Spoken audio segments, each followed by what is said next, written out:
published in peer-reviewed journals and other areas. He holds a Bachelor of Science from Obafemi Awolowo University, a Master of Science from the University of Ibadan, and a PhD in Food Science and Technology, also from the University of Ibadan. Our speaker today will be Professor John Uma Mugabe. He is a professor of science and technology, science and innovation policy at the University of Pretoria. He is a senior consultant with the African Development Bank. He is a senior associate fellow at the Science Policy Research Unit at the University of Sussex, UK, and an associate at the Council on Health Research for Development in Geneva. He is the former executive director of the African Center for Technology Studies in Nairobi and former director of the Office of Science and Technology of the New Partnership for Africa's Development in South Africa. He holds a PhD in political science, political economy from the University of Amsterdam. He is a fellow of the World Academy of Arts and Science. He is a member of the Global Technology Assessment Network. He has consulted widely in the areas of science, technology, and innovation policy. He has also published widely in the areas of science, technology, innovation, and public policy. He is interested in the research areas of political economy, of science, technology, and innovation policy making. We have two speakers. The second speaker is Dr. Angeline Wairegi. She is a research manager at the Center for Intellectual Property and Information Technology Law at Strathmore University in Kenya. She is the project lead for artificial intelligence research. This is a program at CPIT's Artificial Intelligence for Development Policy Center. She's a co-director of the Data Governance Research Center.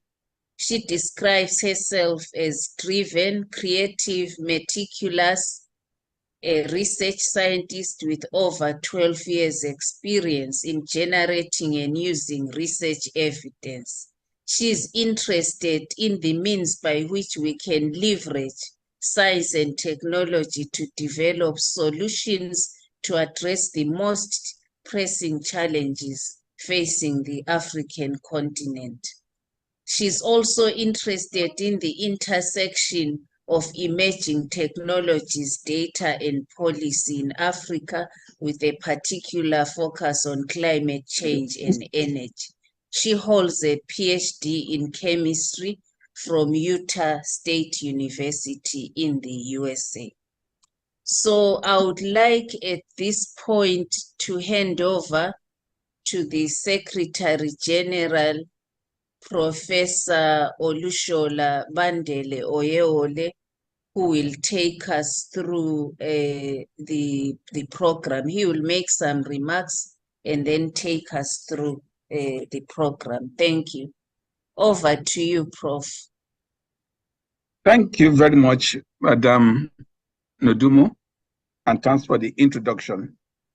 Vice Chancellors, Presidents, Rectors, Pro-Vice Chancellors, and other institutional heads gathered today, colleagues from various African higher education institutions, our valued students, and our distinguished speakers that have been introduced so far, invited guests, distinguished participants, friends from the media, ladies and gentlemen.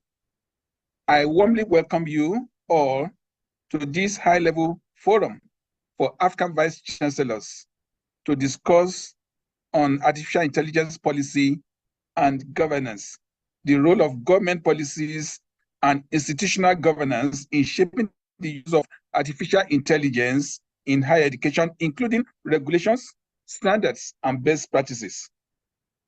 Dear guests, for us here at the Association of African Universities, and for all of us indeed, as higher education institutions across Africa, the African University Day is a special period where we get to celebrate the birth, or in this case, the establishment of the AAU some 56 years ago on November 12, 1967. Our celebration this year is on the theme of artificial intelligence in African higher education. We decided to prioritize holding this forum on artificial intelligence because whether we like it or not, artificial intelligence has come to impact the way we do things in our various universities. Today, our lecturers are not the only teachers in our classrooms, as artificial intelligence has come to complement the work of our teachers, or even serve as alternative teachers to our learners. Through artificial intelligence, our lecturers will now know that our learners will have access to more knowledge beyond their teachers and beyond what is delivered in the classrooms. Today, our teachers give assignments to the learners. It is most likely that it is ChatGPT that will carry out the assignment. This has become a body to many teachers. There is need for our institutions to evolve new innovative ways of assessment beyond the traditional ones. We need to be educated about artificial intelligence so that we can identify PhD and master theses that are original to the learners and not the compilation of ChatGPT. Some people have expressed the fear that very soon, artificial intelligence will take over the available job in the marketplace. But let us face the facts. Computers may be fast, but they are dull when compared to the human brain. The emergence of artificial intelligence should signal to our university leaders on the need to revise our curricula so that our learners will cultivate new skills and competencies needed for the new place of work.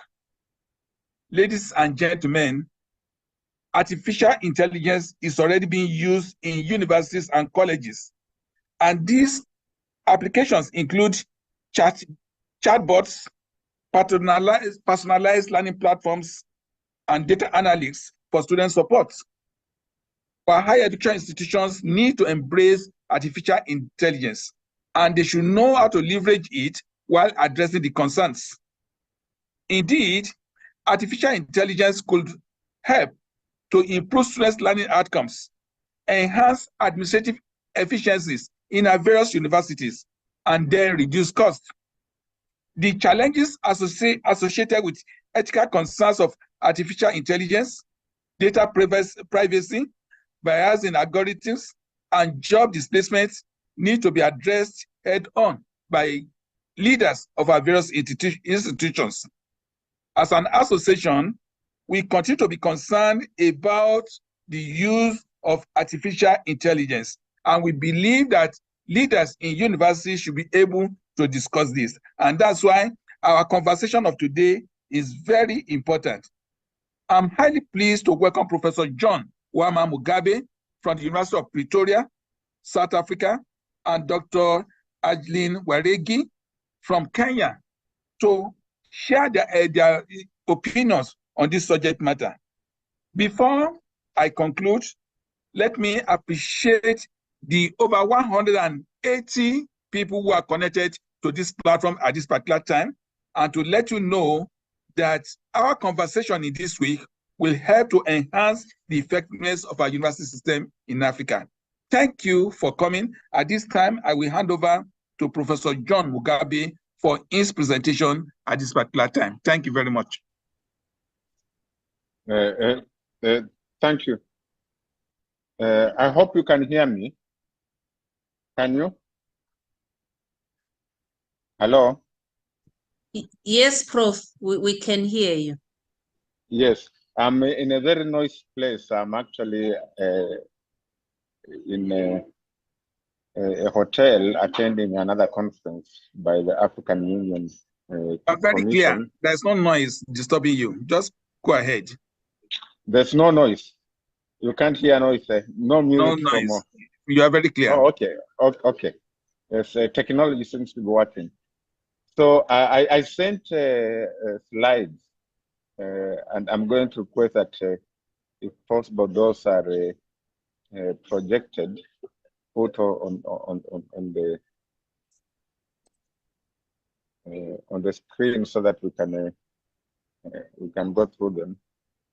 I'm going to be making a number of general comments, and the first is that African universities cannot ignore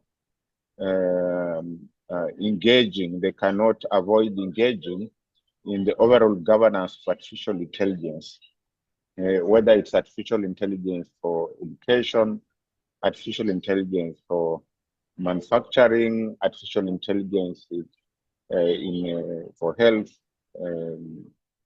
Universities have a major role to play because they are supposed to be actually sources of evidence to inform good governance, good practices in governing artificial intelligence.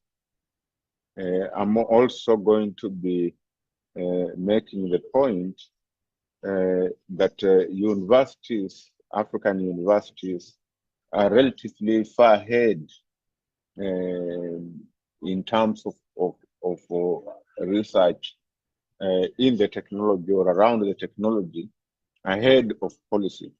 So on the continent generally, research in artificial intelligence practices are getting far ahead of policy and regulations, which raises a number of concerns. One of them is how do you ensure that, in fact, the technology and its application do not move too fast ahead of governance. The second related is what kind of capabilities African governments will require for effective governance of artificial intelligence. And there are many other issues. The next slide. So I'm going to go very quickly through the presentation. I'll make some statements about the character of artificial intelligence, why this technology is unique. What do we mean by governance for artificial intelligence?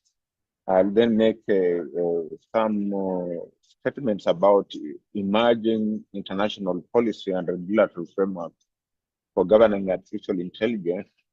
What are some of the regimes, governance regimes that are being put in place by African countries at both continental and regional, at continental and national levels.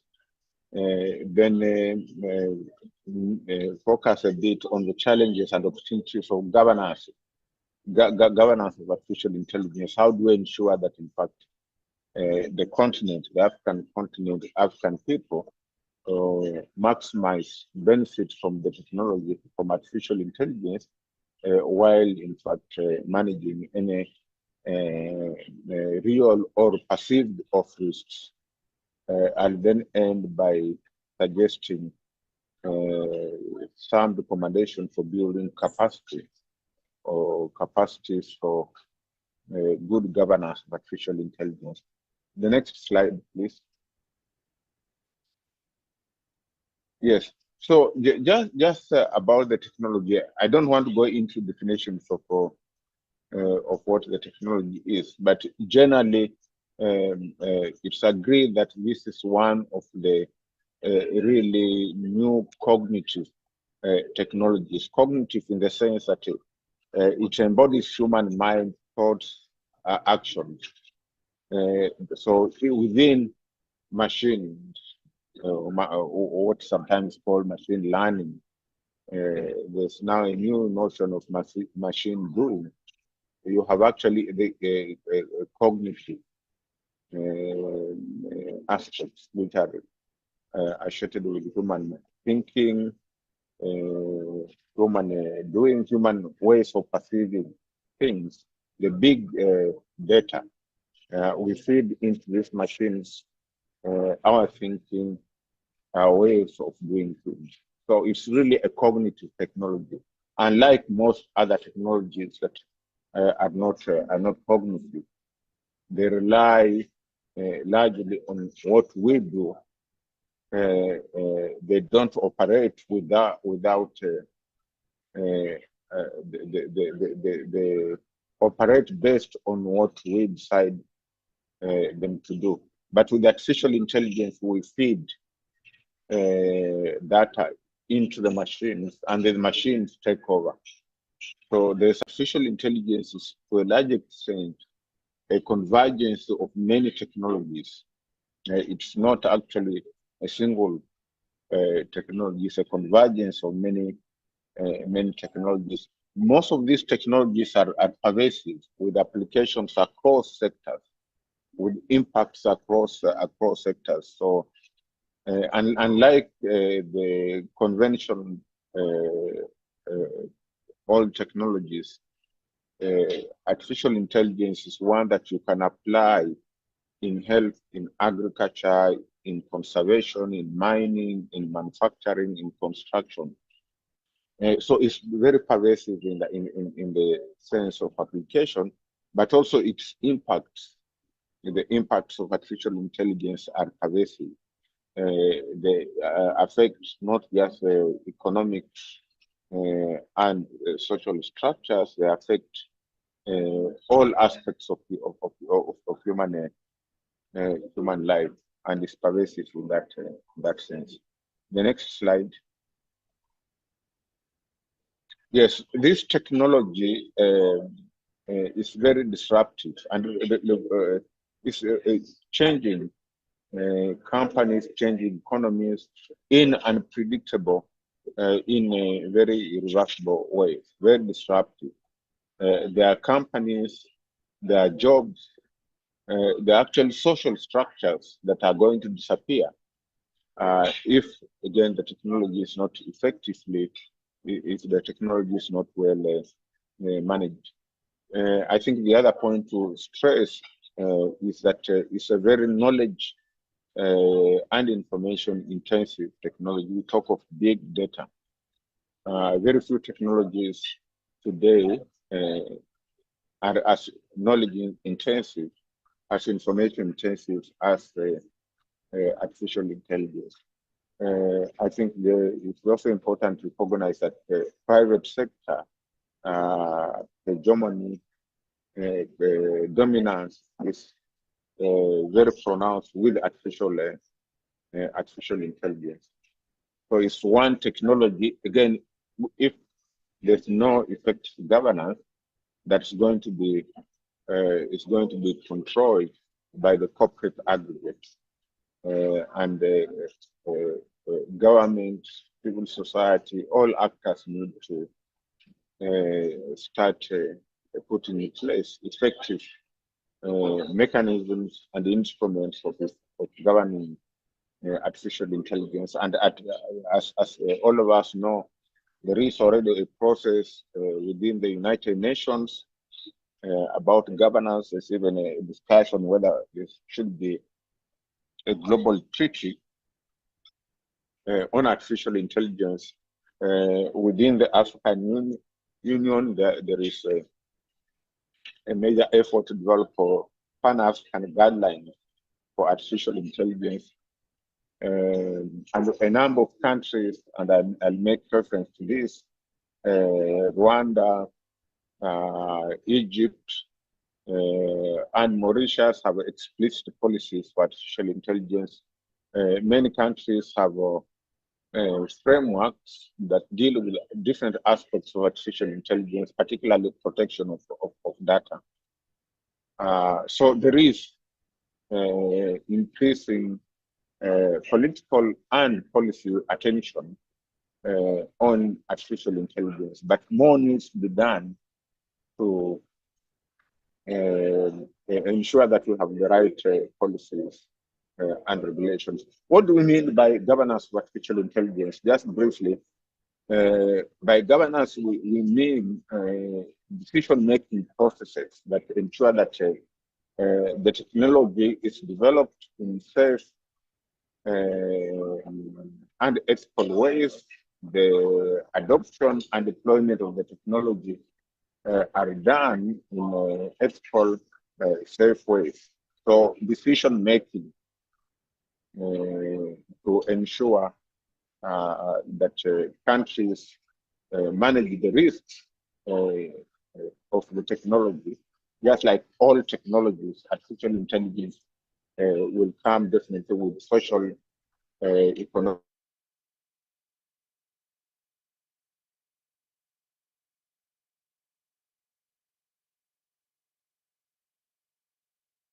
way, any risks, how do you manage the risks, and decision-making policy is important. The other, I think, point to note is that governance has two very important interrelated facets. One is the policy, which is the process of actions that governments decide to manage the technology, and the rules, the regulations they put in place to ensure that those policies are adhered to. So policy and regulations are very, very, very important for effective governance of artificial intelligence. Next slide, please. So I just want to outline what we think are key principles of good governance or effective governance of artificial intelligence. And I think the most important is trust, trustworthiness in artificial intelligence, trusting the capability of the state to govern the technology, and trusting in the governance regimes. If we don't trust the technology, if we don't trust the abilities of our governments to govern the technology, if we don't trust those policies and regulations that are put in place, we forget about it. And the work that's being done by a number of organizations such as UNESCO, the Science for Africa Foundation shows that at the moment we have low levels of awareness of artificial intelligence, but also low levels of trust. And this raises a number of issues. Another important principle is ensuring transparency in the decision making. So the governance of artificial intelligence, the design and implementation of policies must be done in very transparent ways. So if you have a top-down approach to governance of artificial intelligence, it's not going to work. There'll be no trust. There'll be no transparency. So public participation, a very important principle of good governance of artificial intelligence. The next slide. Then accountability. Good governance of artificial intelligence must ensure that the developers and users of the technologies, the developers, companies, or research institutions, including universities, are accountable for whatever happens with artificial intelligence. And they're accountable in many ways, ensuring transparency, ensuring that the technology does not cause harm with any harm, ensuring that any risks are reduced. The developers must also be held accountable in enforcing the regulation, and the users as well. It's not just the developers, but also the users of the technology must be accountable, particularly for potential misuse. The technology is put out there. And in the education sector, for example, we already have artificial intelligence. So our students can misuse and abuse the technology. And accountability is important to ensure that they don't. Frameworks for ensuring accountability. key feature of key aspect of artificial intelligence. Then I think another principle is that is one of human autonomy. Human beings, society should not transfer the power, the authority, and autonomy to make critical decisions to artificial intelligence, whether in the financial sector, in teaching, in all aspects of human life. You cannot transfer. We should not transfer human autonomy. And this is really a big concern that already there is some relaxation trying to transfer autonomy of human autonomy to the technology. Next slide. And I think the principles are very, very important. To enforce good governance based on those principles of transparency, accountability, ensuring human autonomy, we need the following. We must ensure that there's full disclosure, and a number of international regimes that are referred to shortly require that the developers and the users of the technology must disclose as much information about the technology, its uses, its potential impact on society, on economy. So full disclosure is critical to ensure that the principles are adhered. The second is that governments require competent authorities to undertake impact assessment to determine, in fact, what potential or real positive and or negative impacts the technology is making. So impact assessment must be part of the governance regime to ensure that we manage the technology. And then the slide there, point 3, is that the general public must be informed for accountability purposes and so on. The next slide. So there is also the issue of ensuring that countries build on prior existing scientific and technological capabilities on prior fields. And by this, artificial intelligence is going to just be precise, is going to take root, is going to be effectively managed in countries have certain capabilities, particularly digital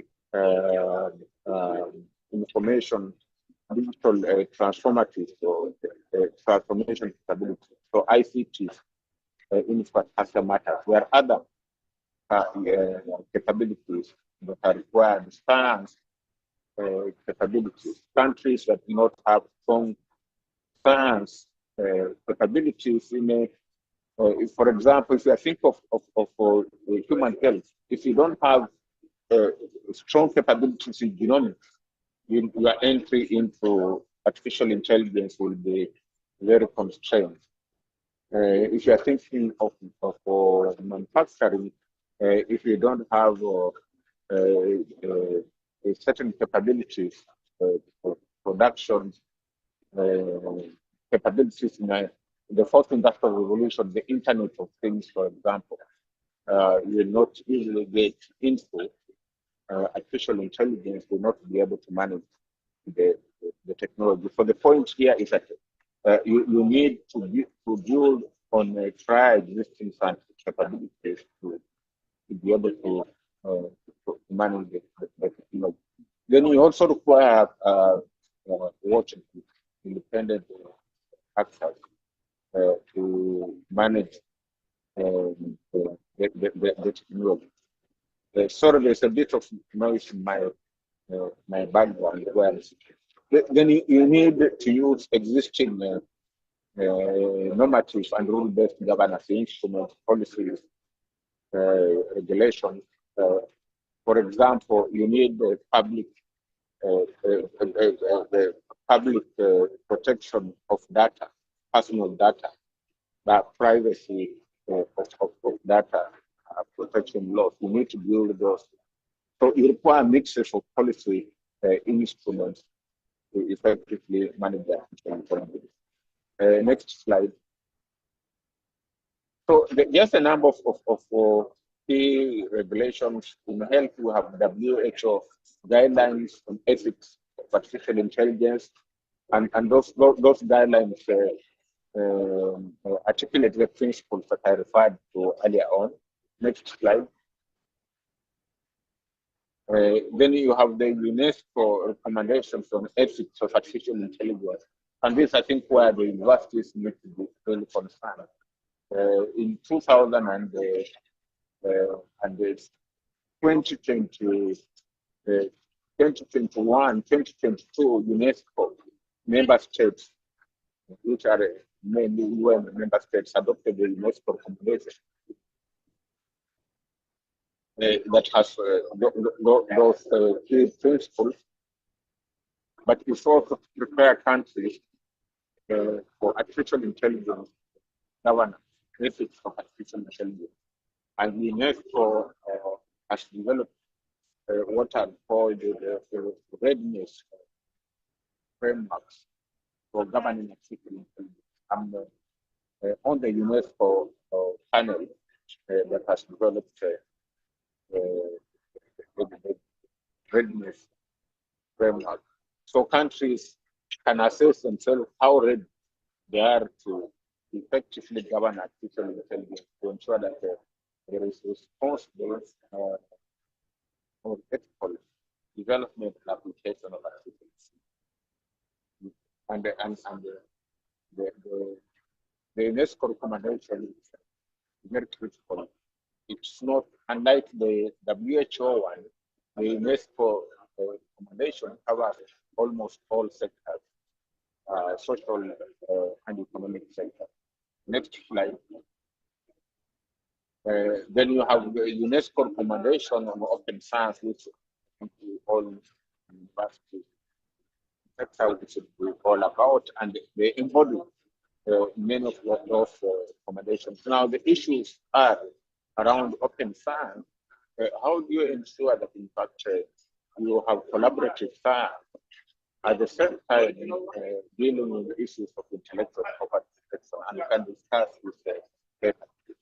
But the principles again are related to good governance. There is a strong emphasis on open science leading to good governance. Next slide. Then there is the OECD recommendation on artificial intelligence, very recent. Just to bring to attention, this mainly for OECD countries. None of countries, African countries, are full members. South Africa has observer status on the OECD, but the OECD recommendation on artificial intelligence are really Africa. And the African Union efforts to develop guidelines, African guidelines on artificial intelligence, drawing largely on the OECD recommendation. Again, it has the principle line earlier on. The next slide. So let's look a bit at Africa, and this is recent work with there's very low levels of awareness that artificial intelligence helps us in the technology. And unfortunately, the debate is around the risks of the technology in many places about how. Prof, so sometimes your voice goes low. So maybe if you could speak closer to the microphone. Thank you. I'm actually very close. Okay. I'm going to type. Yes, sorry. So I'm saying this for no public awareness and trust, awareness of and trust in artificial intelligence on the continent at the moment. And then there's just no literacy, policy literacy in what governments and civil society groups are doing already. In some countries, already have some at least implicit policy frameworks, but those are not known by many of the stakeholders, even by governments themselves. For example, the protection of public data regulation laws are not known and are not effectively being utilized to govern artificial intelligence. So law literacy. Then there's fragmentation of institutions. In many countries, particularly the three countries that have now explicit policies, Mauritius, Egypt, and Rwanda, artificial intelligence being handled as an ICT sector, while in practice, as you say, is very pervasive and fragmentation of regulatory structure is an emerging concern in some countries where the technology is being advanced. And we need to address this in policy, but also in creating the necessary competent authorities to govern the technology. Next slide. Next slide, please. Yes, then as I said, there are very few countries, the continent that have explicit policies. I already stated that, in fact, many countries have some implicit policies, particularly data protection regulatory frameworks, but only, to the best of my knowledge, only few countries have institutionalized explicit policies for artificial intelligence, and those are Egypt, Mauritius, and Rwanda. I've heard about Nigeria, policy cabinet, Morocco having started going to cabinet, and maybe the Nigeria and Morocco already have that policy. And then there are very few countries that have explicit have programs, R&D programs with expenditure, R&D expenditure on artificial intelligence. Now, there's a very interesting piece of work that just came from the Ministry of ICT Rwanda, which shows the economic benefits of artificial intelligence to Rwanda. And very interesting, but then that piece of work does not necessarily indicate how much money Rwanda should put into R&D in artificial intelligence. And as I said, this is a very knowledge-intensive technology. If you are not investing in R&D in artificial intelligence, you are unlikely to reap its benefits. It's like, unlike the other ICT technology, artificial intelligence is largely based on data, and data science is important, which is really an R&D field. The next slide. So building capabilities, and this is my last slide, we need to build the public constituencies, awareness raising, policy literacy. We need to create platforms for dialogue for all stakeholders, researchers, civil society, and the industry. And a lot of that is starting to happen. I know literally every other day there are now workshops, conferences. I'm here in Cape Town at the African Union session to review institutions and science, technology, and innovation starting for Africa. And there are issues of artificial intelligence that are going to be considered. So we need multi-stakeholder platforms to build strong constituencies for governing artificial intelligence. There is a proposal to establish an African artificial intelligence fund. And then I made reference to the African artificial intelligence framework. We need to disseminate information about the WHO, UNESCO, OECD, and the African Union frameworks. These are not, by the way, known. UNESCO did a review in 2021, 2022, sub-Saharan Africa, where it became very clear that in most countries, people do not know what the governance framework, the global ones are, the national ones are, or at least implicit. The next slide. Yes, so I think that's the end of it. So, colleagues, my point is very simple. It's building capability for Africa to effectively govern the technology.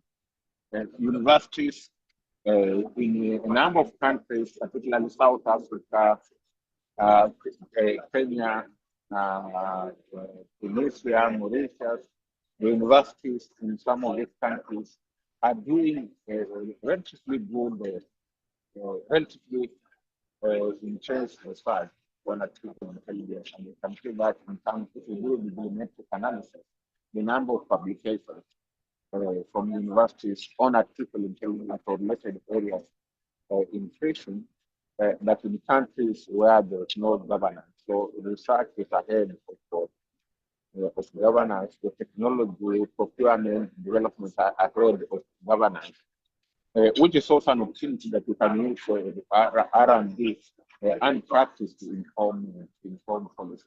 And I want to use that universities, African universities, and the Association of African universities should play a major role in getting governments to have national, regional, and continental governance framework. In addition to which, the university has its own institutional framework for artificial intelligence around it for managed data, teaching, education, but also for research. Because the impacts of artificial intelligence are not just around teaching, the way students are going to be engaged, how exams are going to be managed, but also universities are doing research in genomics, in manufacturing related areas, engineering, where the technology is being is going to be deployed. So ethical, responsible development and application of artificial intelligence rest in universities actually more than any other action. And the continent, I think the African universities to the sorry, colleagues, for taking long and very much bad now. Hello, that's the end of my presentation. Okay, thank you very much, Professor John Uma Mugabe. I think that was very informative, very well prepared, and I'm sure the colleagues appreciate it. I'm trying to identify some questions in the chat so that we get into questions maybe for the next 10 minutes. So those that would like to ask questions can also raise their hands so that we do a bit of both. Okay, I would give the floor to Professor Babatunde and Dr. Rachid Seraj and Professor Martin Domo Trineboa in that order, please. Thank you.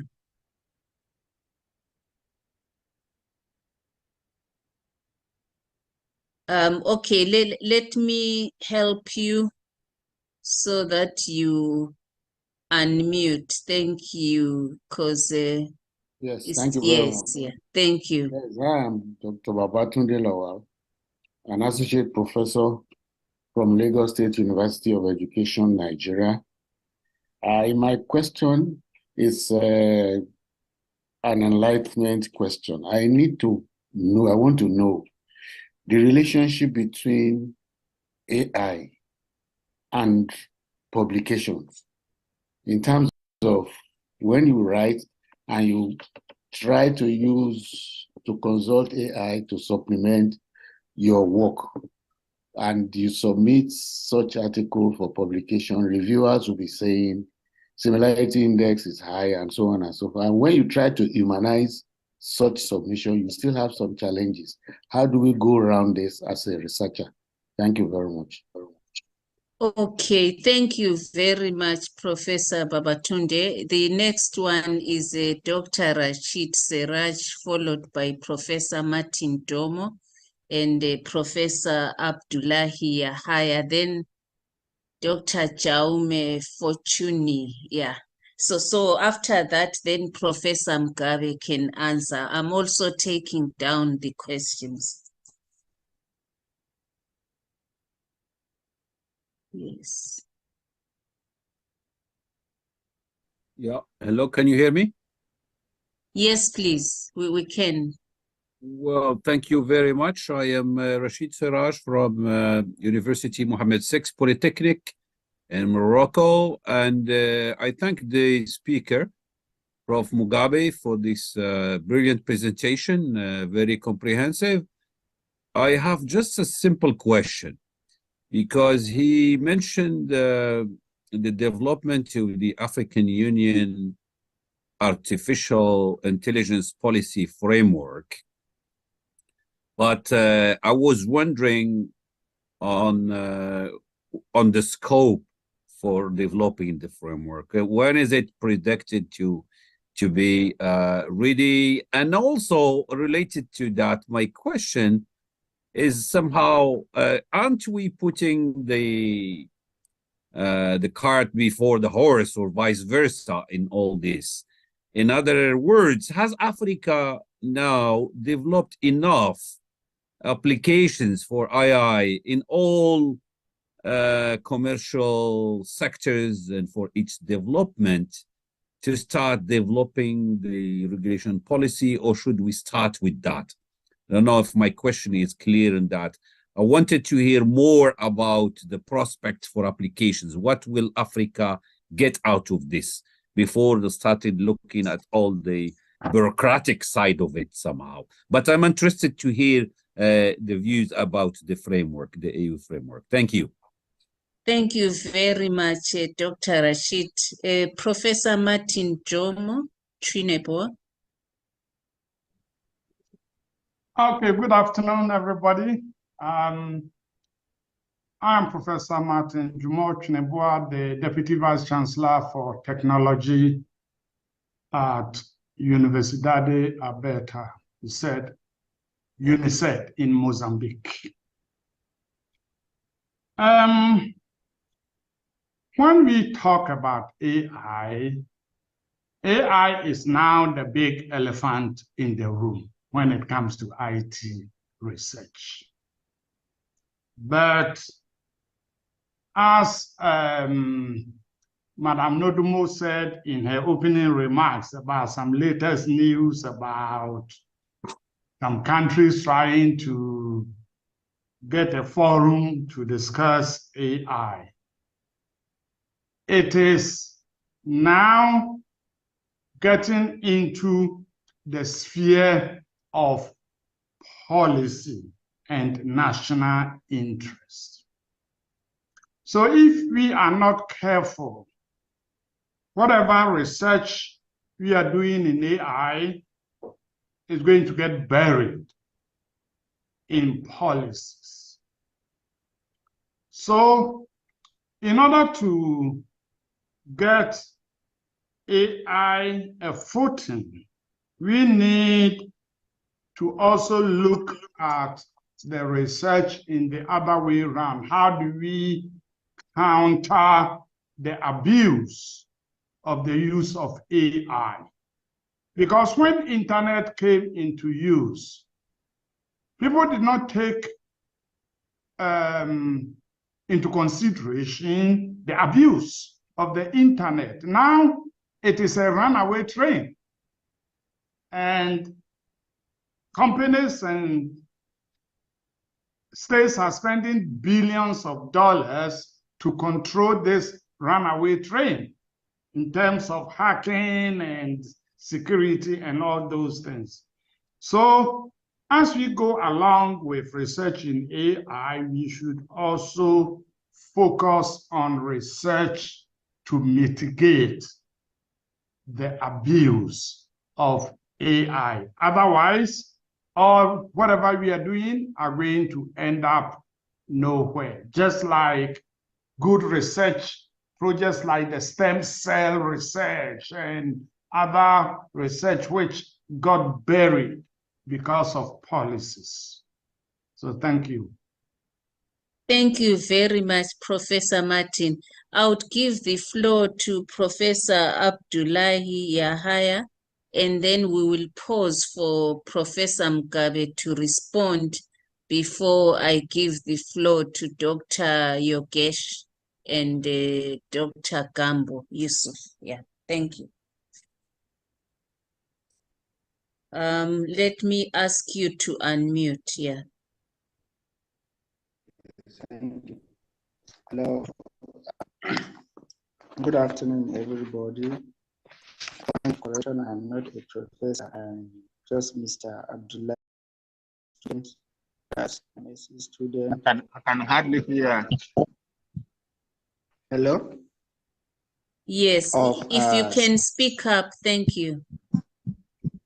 Okay, yes, of CEFTA, that's Center for Food Technology and Research, Benue State University, Makurdi, Nigeria. So I have a question, maybe, I don't know how I can put it.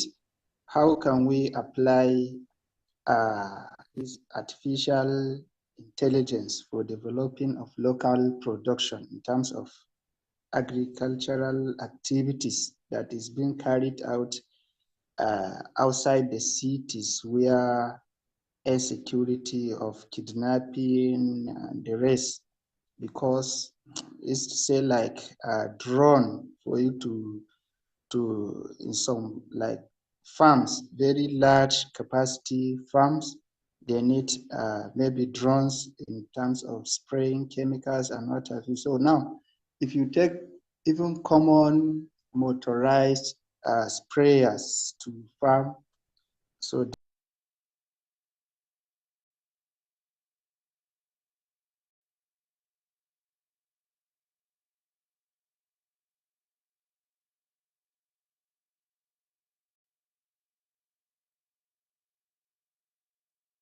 will be addressed in Africa if the intellectuals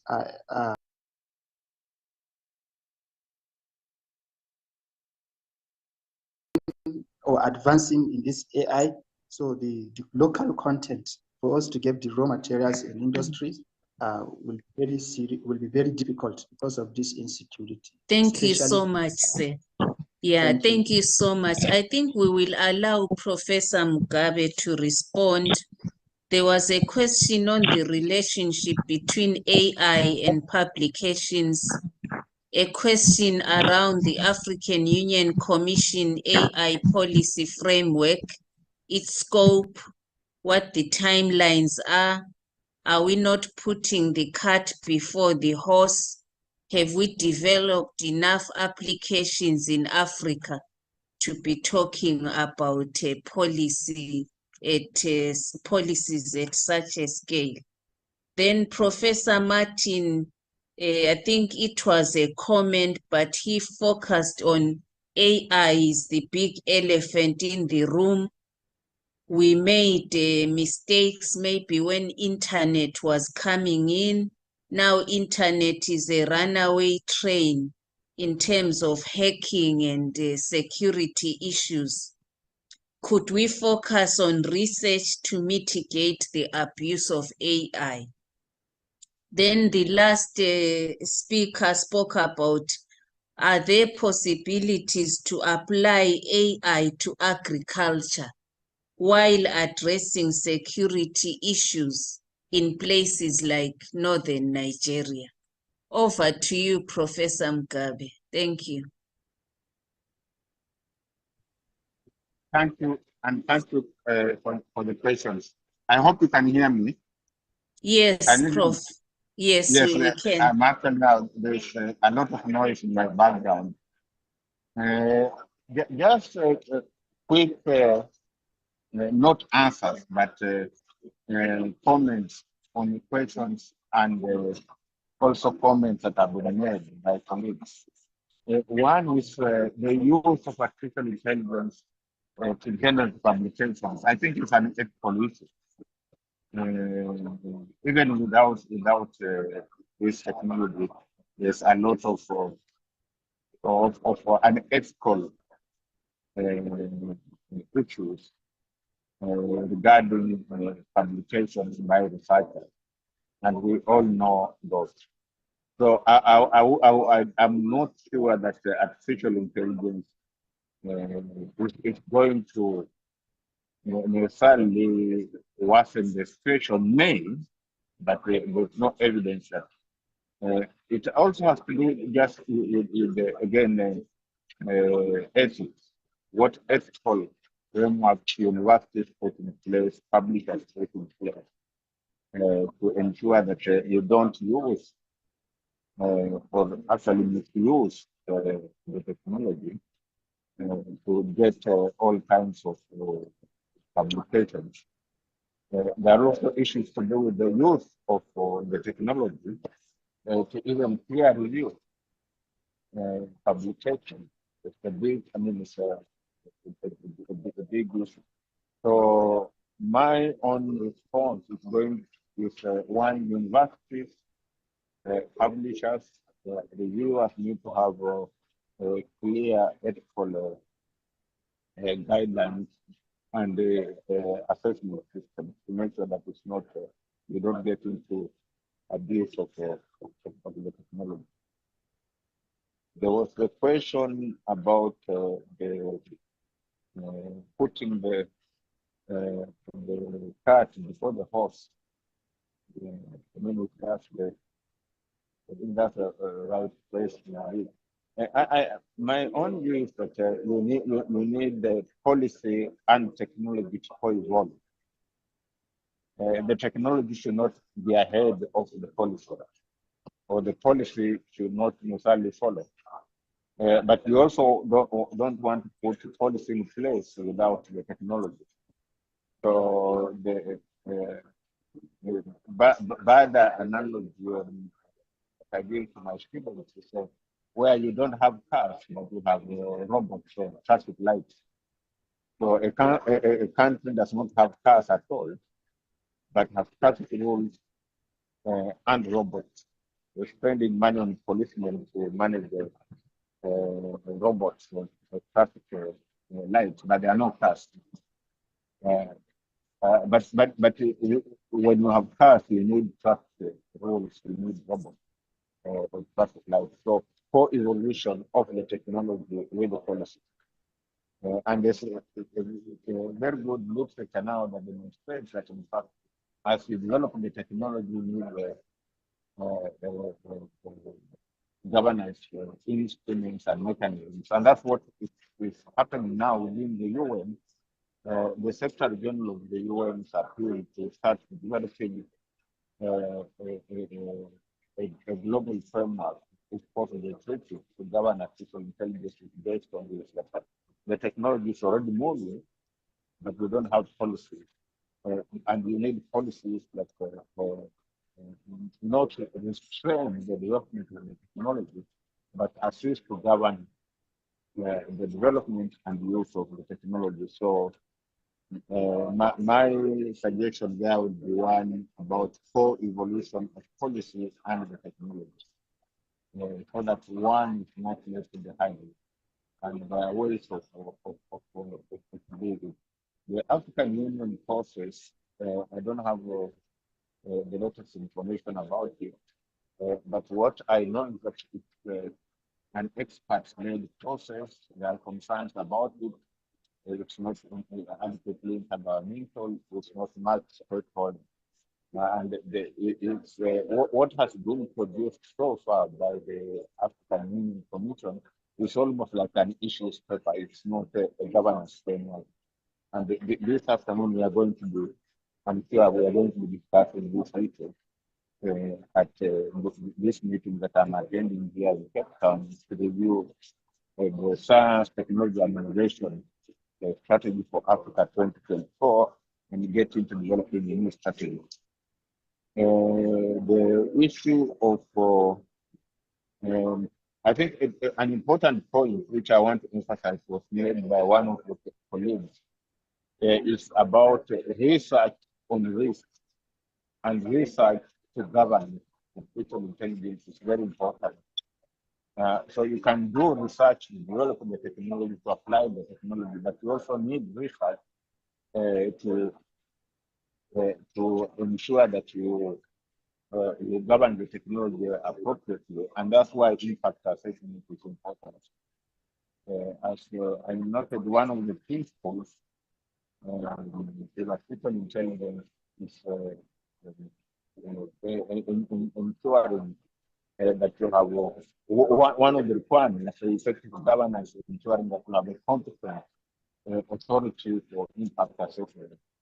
And that competent authority will need to be operating on the basis of research on potential risks. So tools such as technology assessment would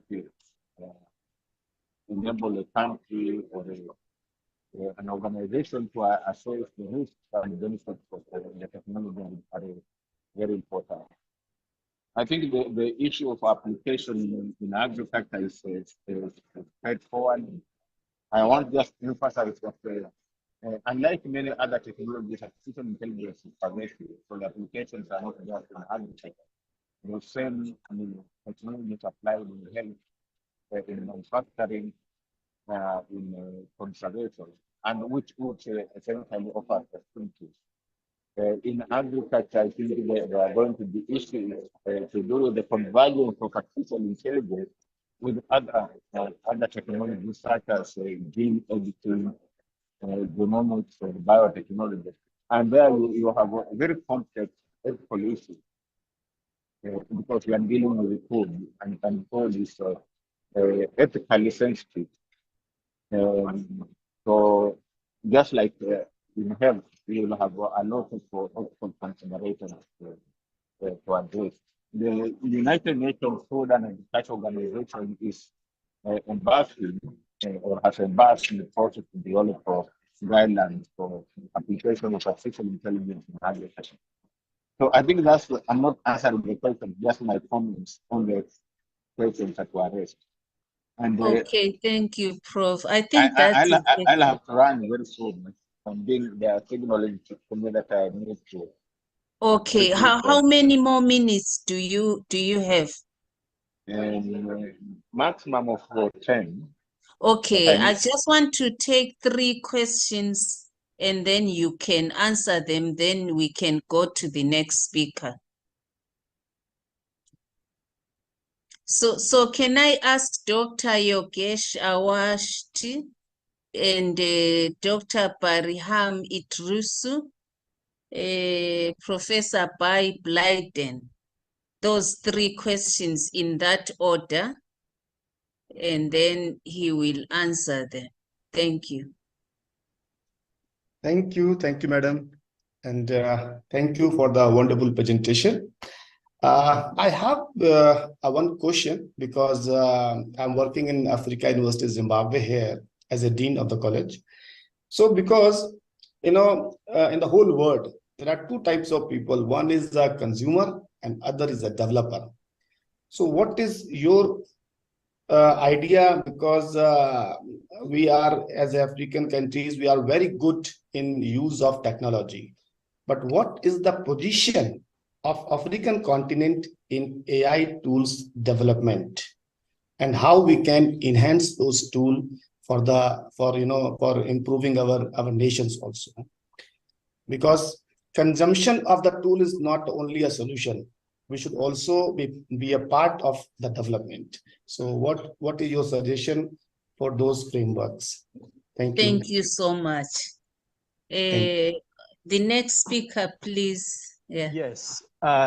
Good afternoon, Ghana time, to all the participants and our presenters in this very important webinar. My name is Dr. Barham Idrisu, a lecturer, Faculty of Education, University for Development Studies, Ghana. I'd like to ask two questions relating to the subject under discussion.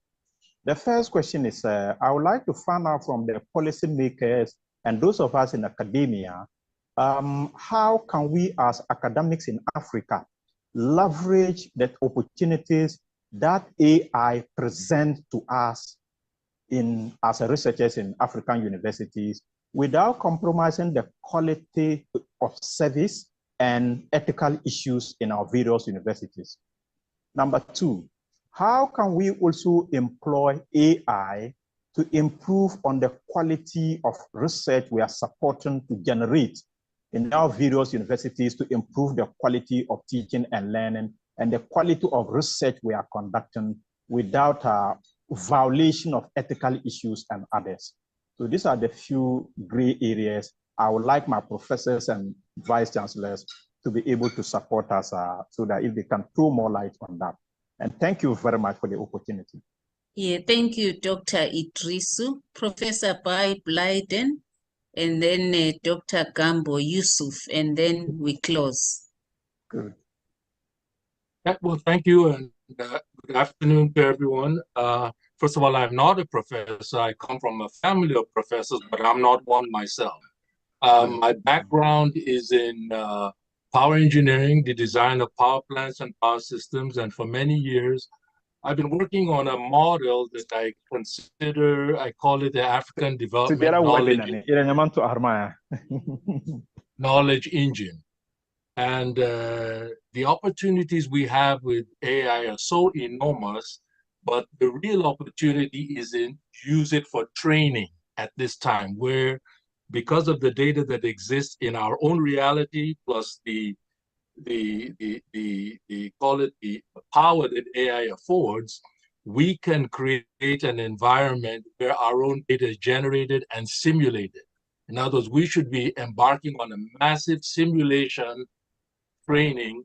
And one of the recommendations I've made, unfortunately, I have not yet presented it to Professor Oyewole, but I have kind of kept him notified of certain developments, and that is being able to look at a standardized curriculum adopted throughout the university system. It would almost mimic what we call in the nuclear industry enrichment.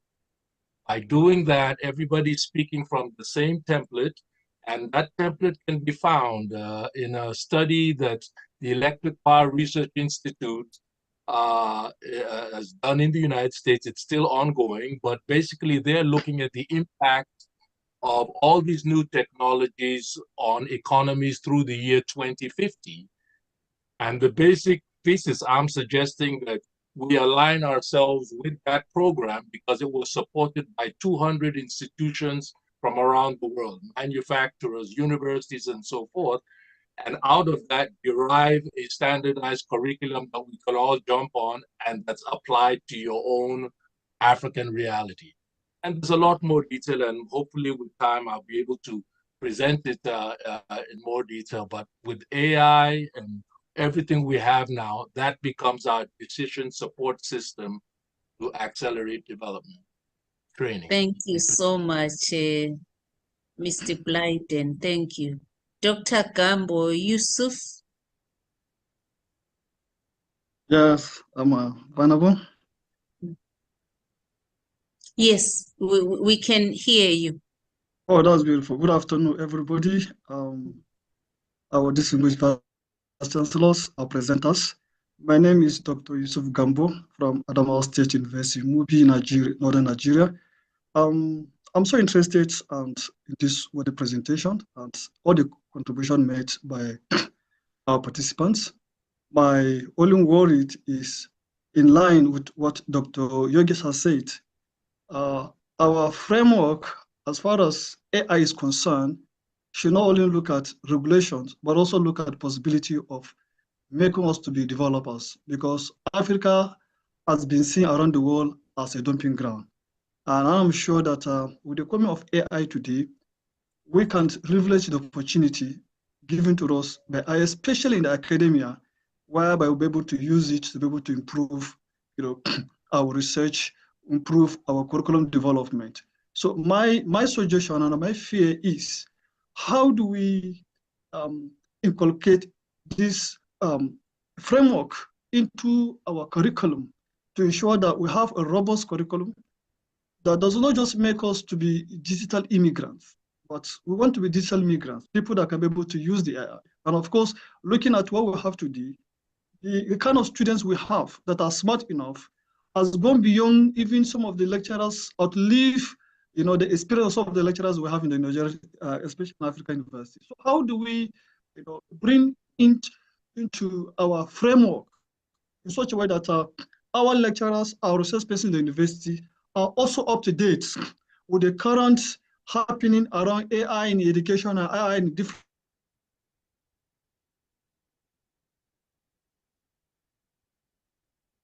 Okay, I think our last... so that our own graduates has ability to be able to deliver and be.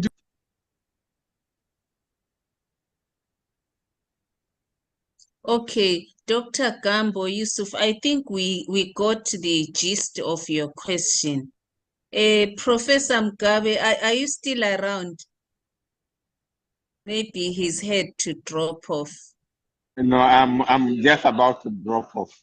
Yes, yeah. So I'll make just a very, yes. Yes, you can make some comments and then drop off. Thank you. Okay, thank you, and thank you, colleagues, for not actually questions, but very useful comments and suggestions. I think there's the issue of whether Africa should just be, and with artificial intelligence, as we know, it's a very knowledge intensive for technology, it's science driven. If you don't, if you are not able to do research on the technology and for the technology, you'll not be able to use it. It's that simple. So to be able to be a user of the technology, you must be able to also be a good developer. To be able to manage the technology, you need to be able to know what the technology is all about, and therefore research on artificial intelligence and for artificial intelligence is quite important. I think the issue of about the academia leveraging artificial intelligence is very important. The opportunities are there because academia is not just about teaching. Universities are not just there to teach, but universities also produce knowledge. So the use of artificial intelligence to produce knowledge, but also doing research on artificial intelligence. And as I indicated, a number of universities are now really doing relatively well in the area of R&D in artificial intelligence or under artificial intelligence. And the universities can actually are going to be the drivers of artificial intelligence. Now the concern is what kinds of arrangements, what kinds of support governments and the corporate actors will give to universities.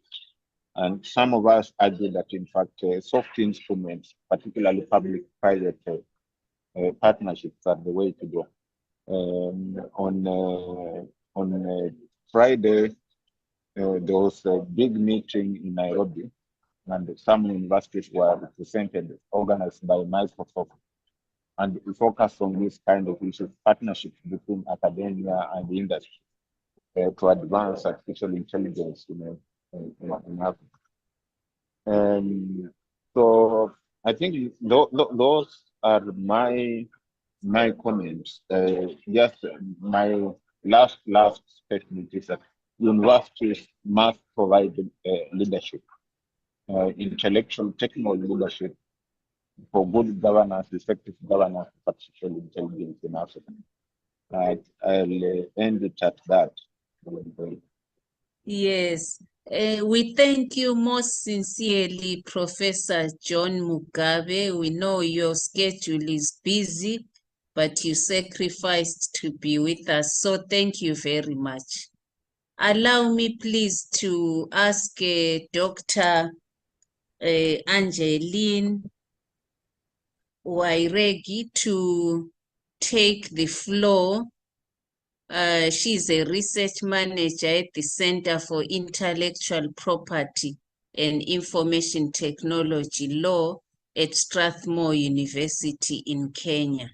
So I don't know whether you are able to share your slides or you'd like me to support you. I think I should be able to share my slides. Okay, if anything goes wrong, then you can jump in. Thank you so much. You are most welcome. Thank you. I'd like to begin by just thanking the conveners of this great event for the invitation. It's such a pleasure to be included in this wonderful and very important discourse. To begin with... Can you put the slide in a presentation mode? Thank you. Yes. Yeah. All right. So to begin with, I'd just like to maybe give a little bit of context about the organization I work with and how we're placed in academia. It's a little bit unconventional, I would say. So CIPIT, which is the Center for Intellectual Property and Information Technology Law, is actually an independent research center that is housed under Strathmore University. So we began about 10 years ago. We celebrated our 10-year anniversary last year, and we really began looking at IP research and IP-related issues, and then we've just sort of grown from there. So our focus currently is on issues around emerging technologies and policy. So issues at the intersection of those two things and how they impact the African continent. So off of that, we have 4 different departments that are looking at different areas of research. So we have a data policy center where we conduct issues around data. We have an ICT and IP department, and then relevant to this talk, we have an artificial intelligence for development policy center. So it's under this center where we look at AI in Africa, and we do that in sort of the broadest sense. So at the beginning of the inception of the policy center, we really tried to do just one important thing.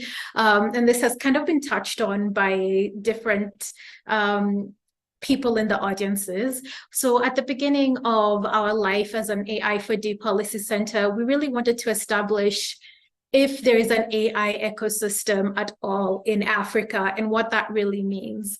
So from that, we were able to determine that there exists AI in Africa, but I think it's best to think of it as 2 distinct things. So there is AI that we import in, so AI technologies that we get from the US or the UK or the EU or China, and we use these tools. We input our data, we input our questions, and we use these tools, but we are not the originators of these AI technologies. Then there's another AI ecosystem that is found on the continent where we are the originators. We are developing these tools, right? We are governing the development process. We are thinking about the needs that we have on the continent and trying to leverage these AI tools for those solutions. So both of these are coexisting within the continent. Unfortunately, or fortunately, unfortunately, I think the former is largely what we're seeing. So someone used a very interesting word, consumer. So we're largely, at this point, consumers of AI technologies other than developers, but we do have an emerging developer scene on the continent. And really what my talk will be about is the latter part of this AI ecosystem, the AI ecosystem that is developed here or by us for solutions or to find solutions for problems that we have on the continent. All right.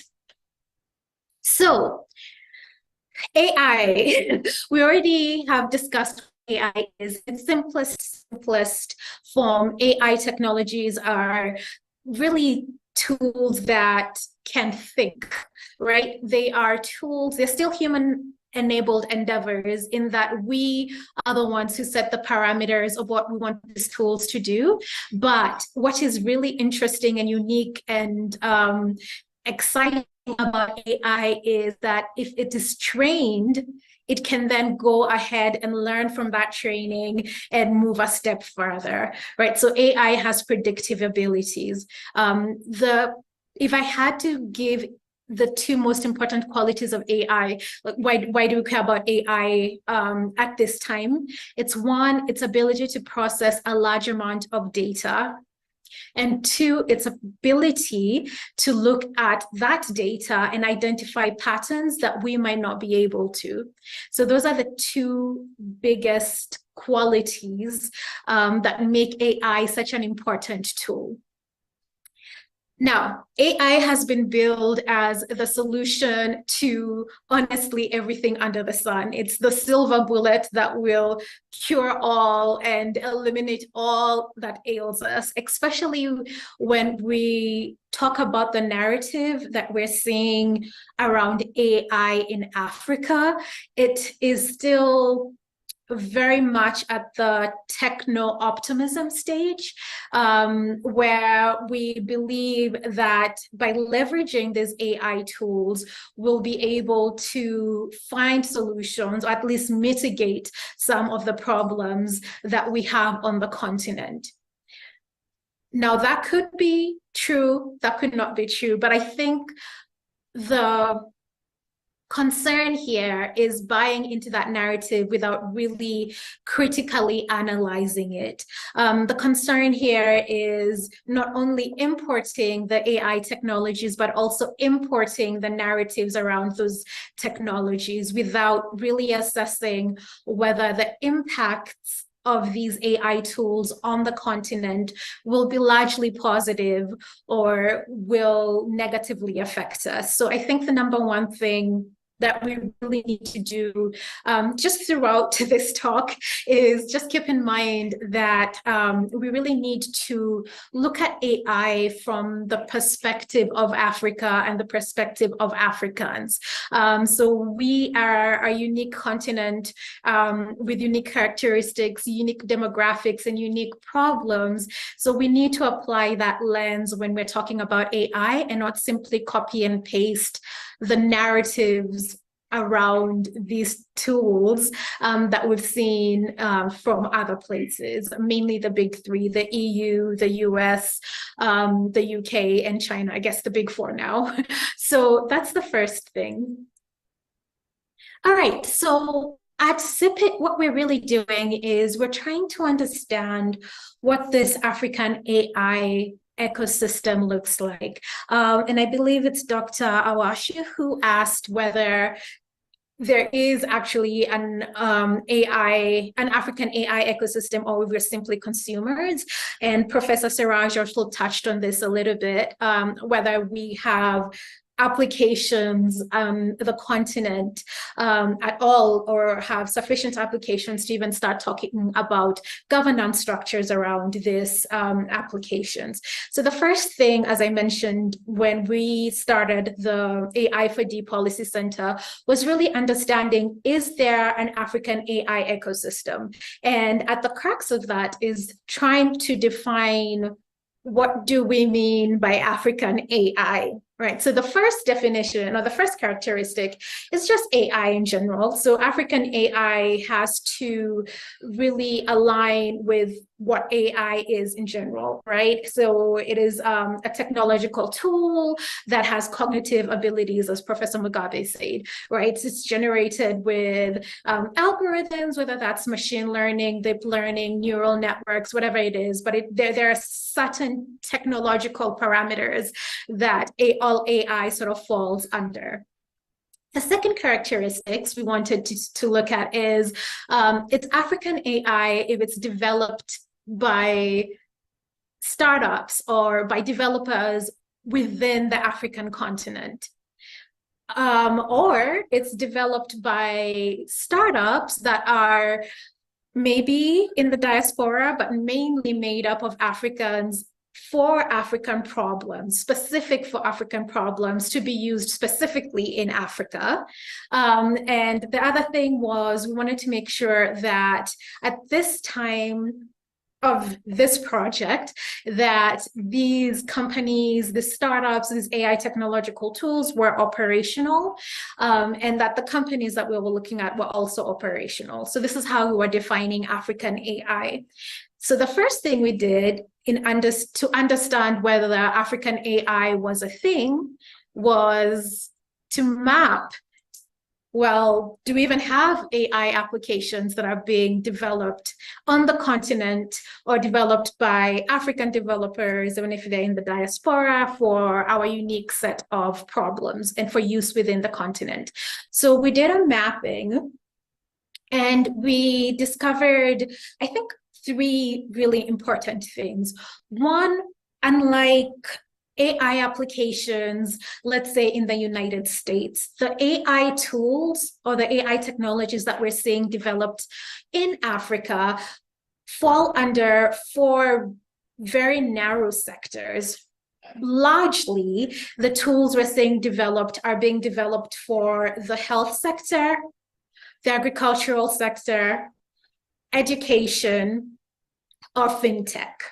That's largely where we're seeing AI activity.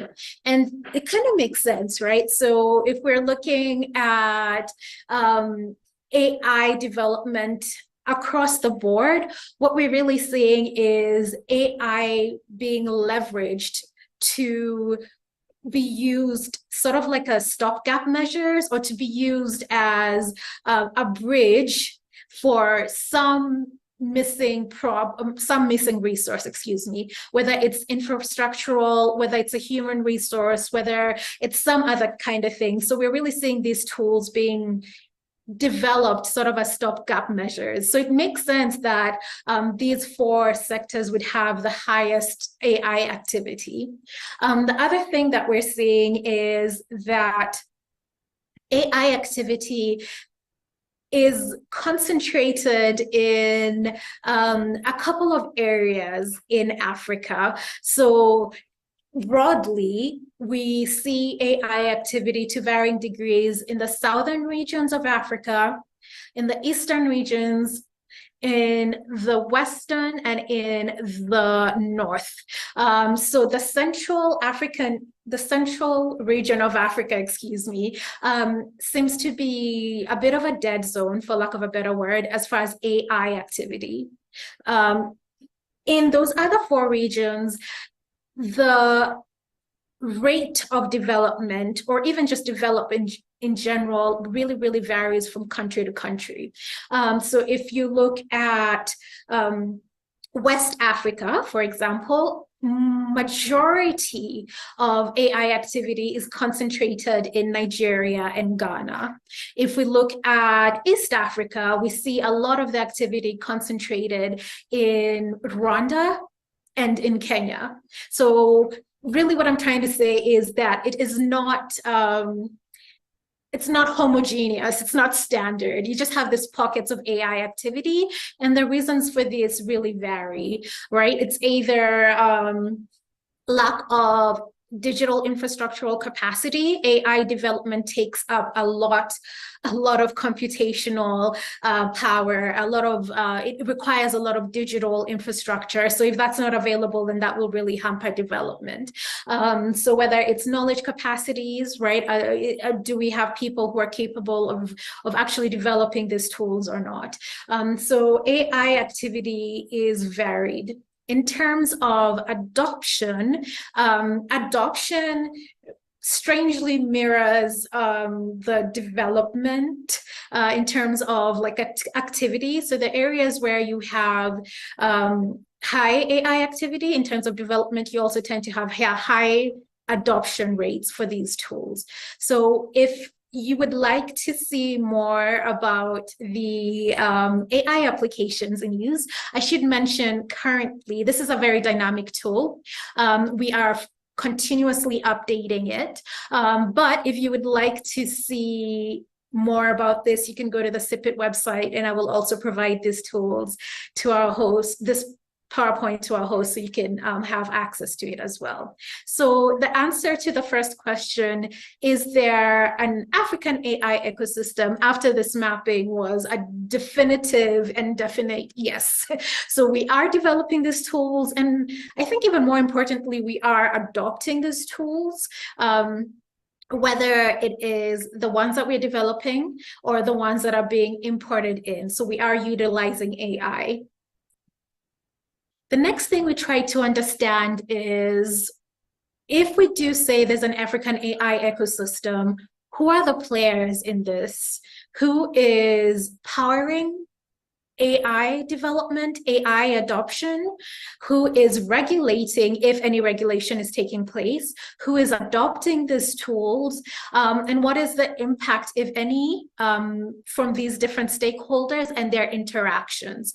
So the very first thing we did was ask ourselves, is there a way of identifying and characterizing the stakeholders within this AI ecosystem that's emerging on the continent? Is there a way that makes sense for us to talk about these players that would reflect our reality in Africa? So to do that, we thought that it was best to develop new language, and we created this normative stakeholder framework, which is really categorizing AI players by their roles in three main areas. One, in financial, or in provision of financial opportunity to people on the African continent, in their role in the political environment, so we call this legitimacy, and then in their role as community leaders, or we call this authenticity, so holders of the African identity. So we try to think of these as as characteristics we could use to identify who is responsible for what and who's accountable for what. So for example, if we are looking at a tool that's being used in the fintech industry, this would fall under the financial opportunity normative claim. So we're saying that this tool should be able to be utilized to provide income, revenue for the people using it. And furthermore, it should not hinder people's ability to provide income or to better their lives economically. So given that, then who are the stakeholders responsible in its development? Who are the stakeholders responsible in regulating it to make sure that it doesn't disadvantage or disenfranchise people from a financial sense? So we thought this was the best way to think about the AI stakeholder, or the AI stakeholders, sorry, on the continent, given that we want these AI tools to actually be beneficial, and to be beneficial to us from a broad spectrum of views. So again, if you would like to read more about the normative stakeholder claim, that's available on the CIPIT website. So please feel free to go on there and read a little bit more about those claims. All right, so we've established that there is one, an African AI ecosystem. Two, we've done our best to characterize the players. And then the next step after that was really trying to understand or to analyze critically, well, what are the opportunities of this technology? And trying to analyze that, as I mentioned before, from an African lens. So the possible impacts of AI have been talked about ad nauseum, but they've really been talked about from sort of a Western or global perspective, right? The narratives that we're getting generally originate from the West. So what we're trying to say is, all right, given what they're saying, that AI could be leveraged to do. And given what we're seeing on the continent, with the obstacles and opportunities here, well, what is actually a viable use and a reasonable impact of these tools? So what are the opportunities in using these AI tools? So the first is really trying to understand how AI can be leveraged to really propel economic progress on the continent. So on a number of levels. So whether it's a national level, whether it is on a community level, or whether it's on an individual level. So AI tools could be used to meet a lot of the sustainable development goals that nations have, one of which is alleviating poverty, right?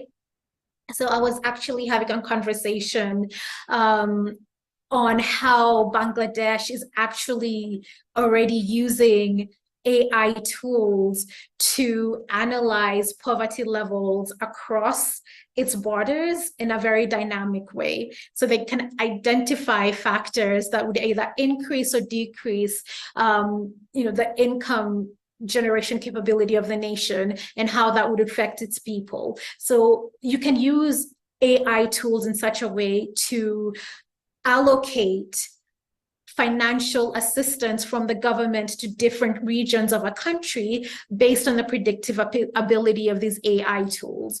You can also use AI tools on a more individual level. We've already seen things like ChatGPT being used by gig economy workers or by people who work for themselves to train them in new skills or to refine skills that they can use to grow their business. So AI can be used to further economic progress.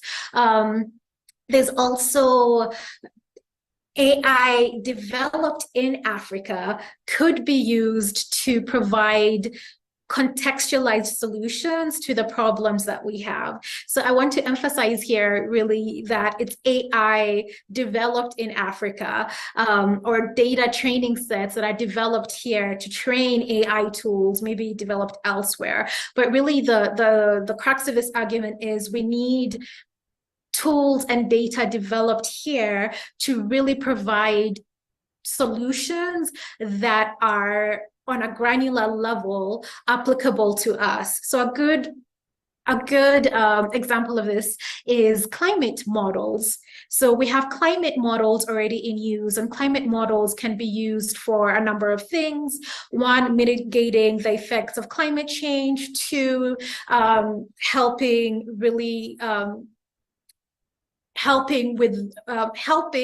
lower the food insecurity crisis on the continent, right? But a lot of these climate models are using weather data that's collected on a very high level, I should say. So the data that they have, the weather data that they have, is very broad or very general. It's not localized to, let's say, a particular county in Kenya. And two, this data is missing a lot of historical information. So with AI, the training data that you use is really, really the foundation of the results that you get, right? Your results are only as accurate or as comprehensive as the training data set that you used. So if we were able to actually develop our own data sets, develop our own algorithms, develop AI technologies based off of this, I think it would give us, one, better control to really providing solutions to problems that are very unique to us. So the third thing, is really the benefits from data that could accrue. So right now, unfortunately, we tend to be importers of AI technology and then exporters of our data. So if you think about even something as simple as your entertainment. So if you have things like a Netflix or another streaming account like Showmax, so what you're doing is that is AI technology, I should say, first of all.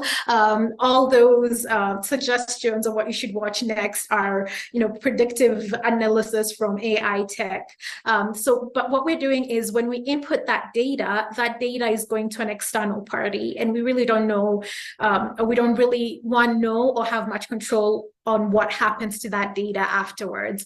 But if we had more control about the tools that we were using, the tools that we were developing, then we could better control how we benefited from the data that we input into these tools. So equitable benefits from data are something that we should really start talking about in terms of African AI and how this ecosystem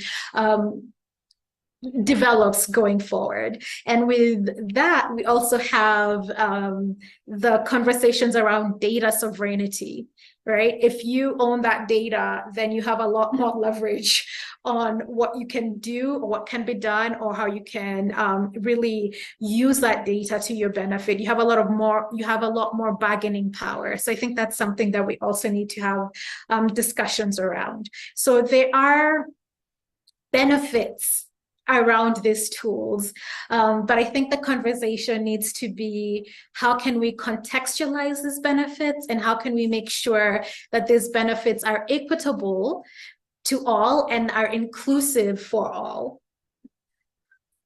Which gets to the second thing. So there are benefits, but there are obstacles to attaining these benefits. Unfortunately, if we are to be big players in terms of developing and even adopting AI tools, in terms of leveraging these tools to our benefits, I think there's a lot more growth that needs to happen on the continent. So I'd like to divide this into two different groupings. One is things we need to consider, or factors we need to consider when we're talking about AI development, and the other is factors we need to consider when we're talking about AI adoption. So in terms of development, as I've mentioned before, creating AI technologies takes a lot of computing power. That's the first thing. At present, unfortunately, we are limited in a lot of the computational infrastructure that we require to build a lot of these tools, right? So if we look at just the hardware, for example, if we were to even store data, we don't have a lot of data storage centers located on the continent. If we were thinking about things like computing power, things like supercomputers are not really widely available on the continent, and the cost of them is really prohibitive. So we really need to start thinking, how can we democratize this access to this type of infrastructure so we're able to build our own tools? Even simple things like electricity and Wi-Fi. If you're going to build an AI-enabled tool, then you need to have reliable and consistent electricity and access to, what things like Wi-Fi. And in some areas that is available, but in a lot of parts of the continent, it is not. In terms of financial resources, when we were doing our research, what we identified is, well, one of two things when it came to financial resources. One, most of the pool of money that goes to developers on the continent does not originate from the continent. So you have a lot of international bodies that are funding the development, the piloting, and the scale up of these tools, right? So there are questions around what that really means in terms of the scope of what we can develop in terms of the ethics. If the money is coming elsewhere, are there strings attached? So there are conversations to have around that. So that's number one. Number two is that the resources, the financial resources, excuse me, that are available from these bodies are very narrow in scope. So you mostly get foundational resources. So you'll get exploratory money to explore tools that you could develop. You'll get money to pilot something, but from piloting to scale up, we see quite a drop off in the funding available. So if you look at our mapping of applications, the lifetime or the period of existence for these tools tends to be between 18 to 30 months. So that's the development to pilot scale. And then if you can't get funding for you to be able to scale up your technology and get it into the market, then it tends to die off. So that's something that we also need to have a conversation around. How can we be able to participate successfully in this AI development market if we don't have the resource? Then the other thing we also saw is that there is slowly private local players that are starting to provide some funding to AI startups. It's still very limited, but for example, in Kenya, you have big telecom companies that are starting to recognize the importance of AI and locally developed AI and are starting to throw money into the game. So that is happening, but it's still lagging far behind the needs of AI developers. The next obstacle, in AI development in Africa is knowledge asymmetries, right? What you need to know to develop these tools and who has this knowledge is very unequal. So from a educational level, what you need to develop these tools is largely STEM related, if we're talking about the technical aspects of it. And that goes directly into things like curriculum that we have across the continent in higher educational institutions, but also on our primary or high school level. It makes more sense, and this is what we see in a lot of European countries, to really start the children young when it comes to technological education, right? So if you are going to have a large pool of talent that can go into development of AI technologies, then it makes more sense to start educating them young and then just build on that education as they go along the educational pipeline. But there are concerns around, one, updating of the curriculum, whether that's been done, whether it's sufficient, if it has been done, and two, infrastructural problems, and also financial and human resource problems. So if we're talking about educating people, do we, one, have the technological capacities in universities, in high schools, in primary, to make it a viable venue for education? Two, do we have the instructors who have this knowledge to pass on to the students?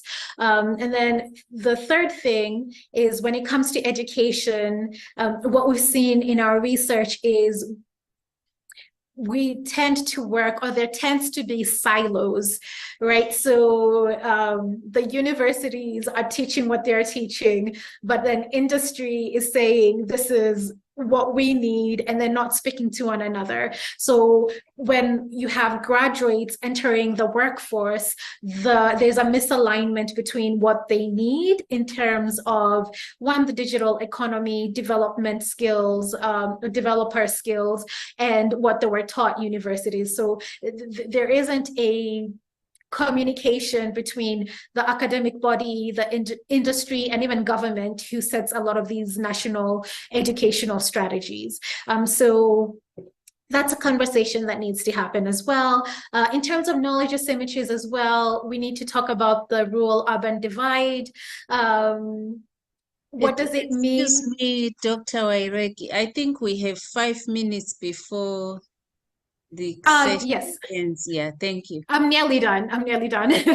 So the other thing we need to talk about is the rural-urban divide when it comes to knowledge asymmetries. What does it really mean if the knowledge or the digital education is mainly done in the urban areas? That means that the only people really participating in this development are from the urban areas. What does that mean for those people from the rural areas? Does that not entrench existing inequalities? And how do we solve that? So access and potential to increase social economic inequalities I've already talked about a little bit. When we talk about usage of this, our adoption of these tools, we see sort of the same obstacles. If you don't have electricity, if you don't have access to a smartphone, if you don't have access to a laptop, then you're not using AI tools, you're not leveraging AI tools, and that means you're not benefiting from them, right? So that means we are entrenching existing inequalities. If you don't have access to these tools, then what are the resources available to you for you to gain access? Is it the government's responsibility? Is it private institutions? How can we address these problems? So those are the obstacles. And then I'll just touch on this really quickly because Professor Mugabe already gave such a great talk on this. In terms of the AI landscape, Professor Mugabe mentioned this, and I'll just reiterate this. Technology is far outpacing policy or legislation. So it's sort of, for lack of a better word, it's a bit of a wild, wild west right now. We do have alternate means for governing some of these technologies. So we have data protection acts that I believe about half of the countries in Africa have enacted. We have cybersecurity, cybercrime acts that we can also use to regulate some of these tools, but there's no laws specific to AI that have been enacted. And I think that is a source of concern because AI technology operates in a different way than other technologies have in the past. So when nations were writing these data protection acts, did they have AI technologies in mind? Did they have the functionalities of these technologies in mind? And are these acts sufficient? Then the other thing we need to talk about is how are we making laws? If we're making laws or policies around AI, are we taking a human rights-centered approach? Or are we maybe taking more of a capitalistic view lens? And what does that mean for the future? And then what about the ethical considerations? What about things like indigenous knowledge, right? So if indigenous knowledge is digitized and put into these data training sets, into these AI and used by these AI technologies, what does that mean for that knowledge, for those communities where that knowledge comes from? How can we ensure that they benefit from that knowledge, right? Can AI tools be used by use things like indigenous knowledge? Because indigenous knowledge is rooted in a place. So if that is removed, then what does that really mean? These are all ethical considerations that we need to consider. What about people who don't want to be part of this datafication world that we live in? What happens to them? What about people who want to opt out of AI technological advancements or usage? What does that mean to them? How do we make sure that people really understand things like informed consent when we're talking about AI tools, especially when we have such large language barriers? What about data control and data autonomy? So these are all things that we really need to think about. So I think my time is up. Thank you so much. And again, thank you for including me in this wonderful event. And I'd be happy to take any questions that you might have. Okay, thank you very much, Dr. Angeline Wairegi. That was an extremely exciting presentation, very relevant, very contextualized to the African continent. I think it's 2 p.m. here in Ghana, 5 p.m. in East Africa, 4 p.m. in Southern Africa, and like that. So I would like to suggest that we spend 5 more minutes on Q&A. So if there are people that would like to ask questions, please do so, so that we can quickly round up within the next 5 minutes. The first person is Dr. Bello Bolanle. I think if you could ask your question, followed by Professor George Nasinyama. Thank you. In that order, please.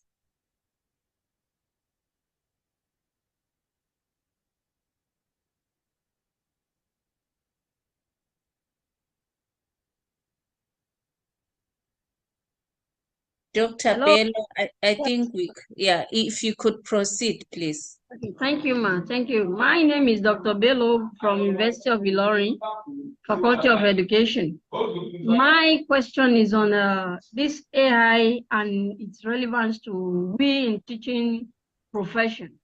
I'm in Faculty of Education. So I'm of the view that for AI in education is more of a problem than a solution, ma. That's my question, and I want explanation, ma. It looks more of a problem than a solution. Thank you, ma. Okay, thank you very much. Professor George Nasinyama. Thank you so much, and I want to appreciate Angeline for a very, very informative presentation and enlightenment. I'm Vice Chancellor of UNICAF University here in Uganda. The issue of financing of AI was raised even by Professor Mugabe, and most of the funding comes from externally, and therefore mining our data and using it probably with a lens of the funding agencies. May I know from Angeline whether we have any financial resources within Africa or agencies within Africa that are supporting the development of AI? Of course, the issue of AAU was mentioned by Professor Mugabe, but I was just interested to know whether there are other sources of funding that can be leveraged for AI development on the African continent. Thank you. Thank you very much, Prof. Can we have a third question? Then I'll ask Angeline to respond to those 3 questions. Yes, Professor Martin Jomo Chineboa, if you could proceed, and then Angeline will answer those 3 questions. Okay, Dr. Angeline, my question is a very, very simple one. Will we wake up one day and regret having AI and supporting the research in AI?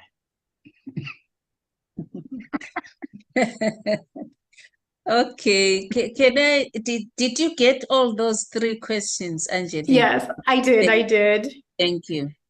So let me start with the first one, AI in teaching. I think ideally AI is just, or the best way to think of AI is as a tool, right? These are tools that we can use, but for us to use them effectively and use them beneficially, we need to put guardrails in place. So we can't blame the technology. This is just technology. It's like a very advanced calculator, very advanced. We just need to be able to make sure that the way we are using them makes sense for our current realities. But given that, things like ChatGPT will fundamentally alter the way we teach and what we are trying to teach, right? We have to talk about, with things like ChatGPT, where you can just input a prompt and it spits out information. Whether it's accurate or not is a matter for other discussions. But with things that can actually generate text, that can compile data and give a solution, then what happens to our traditional learning outcomes?